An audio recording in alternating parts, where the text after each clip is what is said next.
మనము ఒక్కొక్క దేవుడికి ఒక్కొక్క వారం మనం చెప్పుకుంటూ ఉంటాం. వెంకటేశ్వర స్వామికి శనివారం అంటే చాలా ఇష్టం. ఈ శనివారం ఎందుకు మనం వెంకటేశ్వర స్వామిని పూజిస్తాము అంటే, ఓంకారం ప్రభవించిన రోజు శనివారం. తో పూజించే వాళ్లకు శనీశ్వరుడిని పూజించనని మాట ఇచ్చిన రోజు శనివారం. వెంకటేశ్వర స్వామిని భక్తులు మొట్టమొదటిసారిగా దర్శించిన రోజు కూడా శనివారమే. ఆలయ నిర్మాణం చేయమని శ్రీనివాసుడు తొండమాన్ చక్రవర్తికి ఆజ్ఞాపించిన రోజు కూడా శనివారం.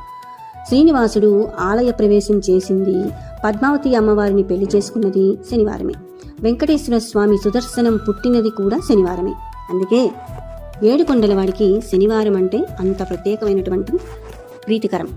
మరి ప్రతి శనివారం రావి చెట్టుకి మనం ప్రదక్షిణాలు చేస్తే మనకి అంతా శుభమే కలుగుతుంది.